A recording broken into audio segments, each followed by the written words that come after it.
नमस्कार दोस्तों, अनुराग मिश्रा नाम है हमारा। स्वागत है आपका गीता नंदन एकेडमी में। जब किसी देश को दुनिया की जिम्मेदारी लेनी पड़ती है तो शुरुआत में ये जिम्मेदारी फायदे का सौदा लगती है, लेकिन धीरे धीरे जब यह महसूस होता है कि दूसरों को आपसे ज्यादा लाभ हो रहा है तो कई देश पीछे हटने लगते हैं। एक समय था जब यूएस लेड वर्ल्ड ऑर्डर की चर्चा होती थी, खासकर वर्ल्ड वॉर 2 के बाद।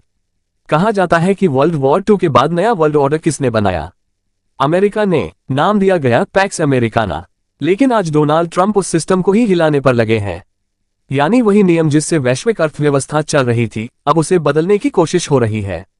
कुछ लोग कहते हैं कि अगर दुनिया में कुछ नया करना हो तो सिस्टम को शेक करना पड़ता है, लेकिन ये शेक सिर्फ दूसरों को नहीं, अमेरिका को भी नुकसान पहुंचा रहा है। सवाल ये है, क्या अमेरिका की जनता इसे झेल पाएगी?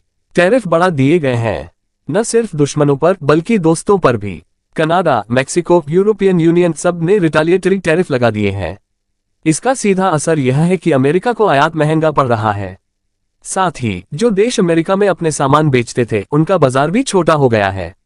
सोचिए, अगर 100 रुपए का सामान हो और उस पर 30% टैक्स बढ़ जाए तो वह 130 रुपए का हो जाएगा। नुकसान दोनों तरफ है। यूएस को लगता है कि पुराने रिश्ते सिर्फ ट्रांजैक्शनल थे, जिनमें कोई लॉन्ग टर्म वैल्यू नहीं थी। अब वैल्यूज सिर्फ एक मास्क बनकर रह गई हैं। अमेरिका जिम्मेदारियों से पीछे हट रहा है। क्लाइमेट चेंज हो या विकासशील देशों की मदद, अब अमेरिका कह रहा है, हम क्यों मदद करें? जब इंडस्ट्रियलाइजेशन शुरू हुआ तब पश्चिमी देशों ने इसका सबसे ज्यादा फायदा उठाया, लेकिन आज क्लाइमेट चेंज का बोझ उन्हीं पर लौट रहा है। साउथ पैसिफिक के छोटे छोटे देशों जैसे कि किरिबाती, नाउरू को सोचिए, समुद्र में डूब रहे हैं। वे कह रहे हैं तुम अमीर बने, अब मदद करो। लेकिन अमेरिका कहता है हम क्यों करें? ऐसे में सवाल उठता है, क्या सिर्फ ट्रंप जिम्मेदार है? बिल्कुल नहीं। पहले भी कई फैसले ऐसे हुए जिन्होंने अमेरिका की हेजेमनी को कमजोर किया।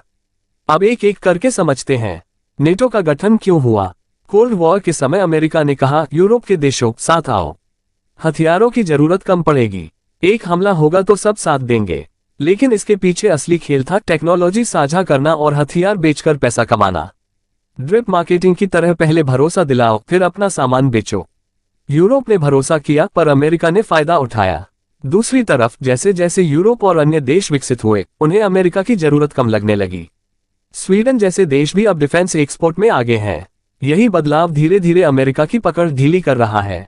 वर्ल्ड वॉर 2 के बाद अमेरिका सबसे बड़ा विजेता बनकर उभरा। यूरोप बर्बाद था, अमेरिका के पास समुद्रों से घिरी जियोग्राफी थी।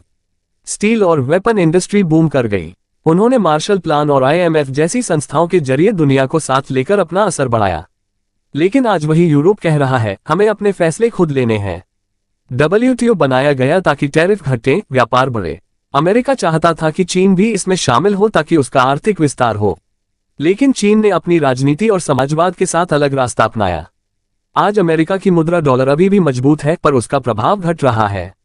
अमेरिका की संस्कृति भी असरदार रही, हॉलीवुड, फैशन, टेक्नोलॉजी, लेकिन भरोसा टूटने लगा है। स्ट्रोडन के खुलासे ने दिखा दिया कि अमेरिका अपने दोस्तों और दुश्मनों दोनों की जासूसी कर रहा है। भरोसा गिरा। इसके अलावा अफगानिस्तान और इराक की लड़ाइयों ने अमेरिका के संसाधनों को खत्म कर दिया। जनता कहती है ये युद्ध व्यर्थ था। 2050 तक अमेरिका को $8 ट्रिलियन का खर्च उठाना पड़ेगा। हजारों सैनिक मारे गए, स्वास्थ्य और शिक्षा पर खर्च घटा। 2008 की फाइनेंशियल क्राइसिस ने भी भरोसा तोड़ा।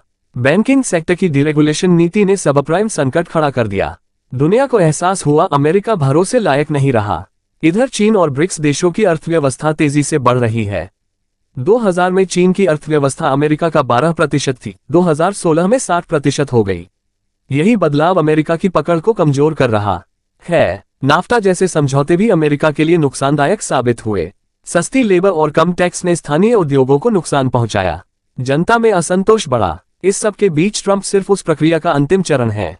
वे उसी असंतोष का लाभ उठाकर मेक अमेरिका ग्रेट अगेन जैसा नारा दे रहे हैं। जनता बदलाव चाहती है, न कि मैनेजमेंट। आज अमेरिका का वैश्विक प्रभाव घट रहा है। उसके सहयोगी देश खुद की रणनीति बनाने लगे हैं।